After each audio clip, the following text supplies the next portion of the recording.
കർത്താവെ, എന്നെ സുഖപ്പെടുത്തണമേ, അപ്പോൾ ഞാൻ സൗഖ്യമുള്ളവനാകും. എന്നെ രക്ഷിക്കണമേ, അപ്പോൾ ഞാൻ രക്ഷപ്പെടും. അങ്ങ് മാത്രമാണ് എൻ്റെ പ്രത്യാശ. ജെറേമിയ പുസ്തകത്തിനുള്ള വായന 17-ാം അധ്യായം 14-ാം തിരുവചനം. ആരോഗ്യമാതാവ് നോക്കിയാലോ. വേളാങ്കണ്ണി പള്ളിയിലെ സ്ഥിരം സന്ദർശകനാണ് ഞാൻ. 3 മാസത്തിലൊരിക്കൽ ആ സന്നിധാനത്തിലിരുന്ന് പ്രാർത്ഥിക്കുന്നത് എൻ്റെ പതിവാണ്. പലരും എന്നോട് ഈ പ്രവൃത്തിയെക്കുറിച്ച് ചോദിക്കാറുണ്ട്, എന്തിനാണ് ഇടയ്ക്കിടെ വേളാങ്കണ്ണിയിൽ പള്ളിയിൽ പോകുന്നതെന്ന്. പലരോടും ഒരു ഉത്തരവ് നൽകാതെ ഒരു ചെറു പുഞ്ചിരിയിൽ ഒതുക്കുക മാത്രമാണ് എൻ്റെ പതിവ്. പക്ഷേ ഈ പുസ്തകം വായിക്കുന്ന നിങ്ങളോട് പറയാം, ഞാൻ എന്തിനാണ് ഇടയ്ക്കിടെ വേളാങ്കണ്ണിയിലേക്ക് പോകുന്നതെന്ന്. വേളാങ്കണ്ണി മാതാവ് ആരോഗ്യമാതാവാണ്.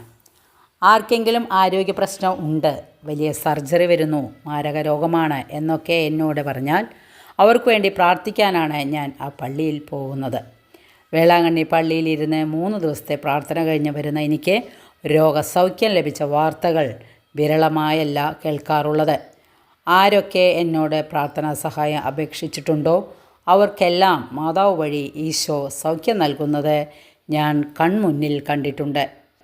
ആരോഗ്യം നൽകുന്ന മാതാ, ആരോഗ്യമാതാ, വേളാങ്കണ്ണി മാതാവേ എന്ന് പറഞ്ഞ് ചുവടെ ചേർക്കുന്ന വചനങ്ങൾ സമർപ്പിച്ച് 10 നന്മ നിറഞ്ഞ മറിയമേ ചൊല്ലി കഴിയുമ്പോൾ ഞാൻ കേൾക്കുന്ന രോഗസൗഖ്യത്തിന് അത്ഭുതങ്ങളുടെ നിറച്ചാർത്തുണ്ട്.